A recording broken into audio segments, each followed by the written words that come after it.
Hello, welcome to Better English in Tacoma. My name is Linda, and today we're continuing our video series on effective communication. We're going to be looking specifically at the components of intonation. We saw in our last video that intonation is the rise and fall of the voice in speaking. It basically has three components. The first component is the melody, which has to do with the pitch and the tone of your voice. Whether your voice is high or low, whether it's rising or falling. Rhythm and tempo has to do with how long or how short each syllable or word is held, and whether your overall speech is fast or slow. And we also have the third component of stress, which has to do with the emphasis that is placed on a given syllable or word as you speak. These three components can be compared to similar components in music.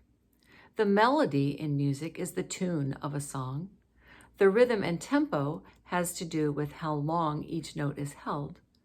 And in music, stress is usually expressed by volume or maybe by changing to a different instrument.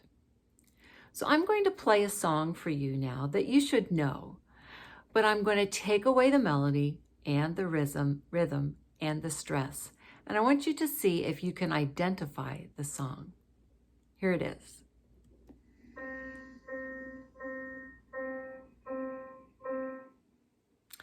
Pretty boring, huh? All the same note, each note held for the same amount of time. Because it was all on the same instrument, there was no stress. It was the same volume.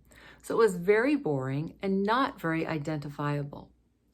Now let's try listening to the song where we have just the rhythm. It'll be no stress and no melody, just the rhythm. See if you can identify it.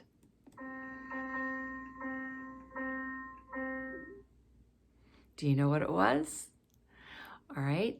Some of you may, but if you don't, that's okay. Let's listen now to the song with just the melody. I'm going to take that rhythm back and let you listen to just the melody. And some of you may get it this time because in music, the melody is one of the key factors of the components. Listen now.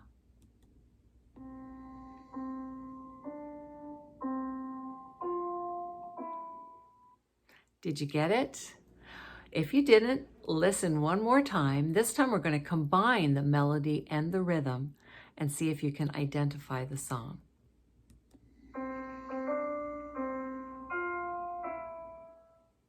It's the happy birthday song, right?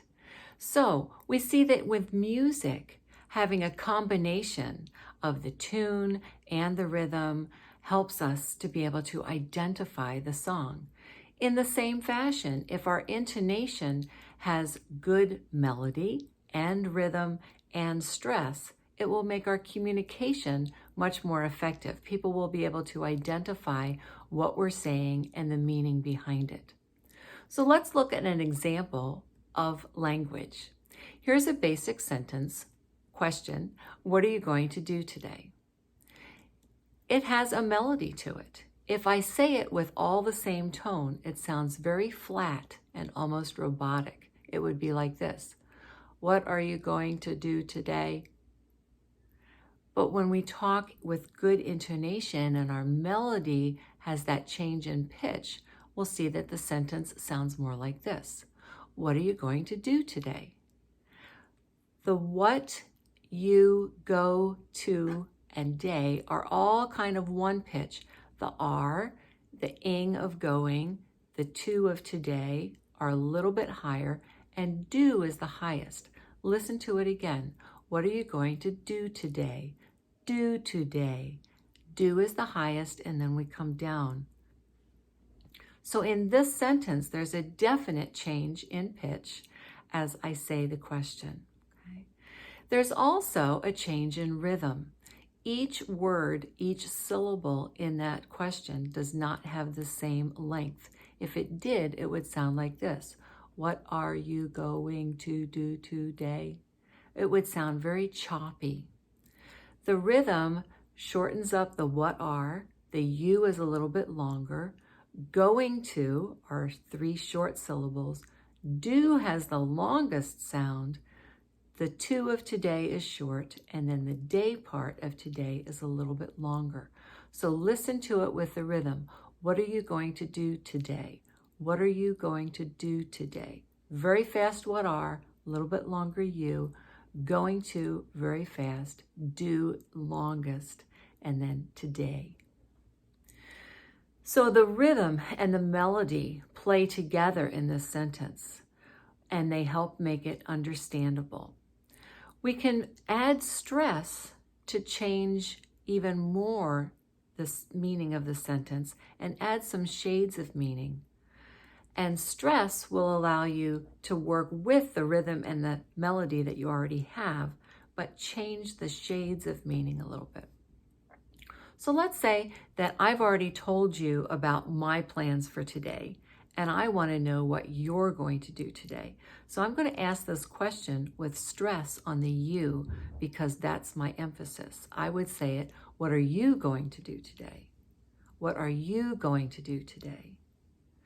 Now, if I had just heard you tell me about your activities of last week, and I want to know time frame wise what you're going to do today, I'm going to emphasize the today part. And I would ask the question like this: what are you going to do today?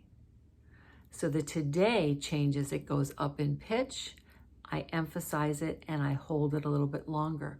What are you going to do today? I could also focus on the actual activities and say, what are you going to do today? What are you going to do today? Or if I have doubts about how much you're going to accomplish, I might emphasize the verb part. I might ask the question like this: what are you going to do today? What are you going to do today? So the shades of meaning for those 4 different questions are not the same. And it's because of the stress that I've added by emphasizing a different word in the question.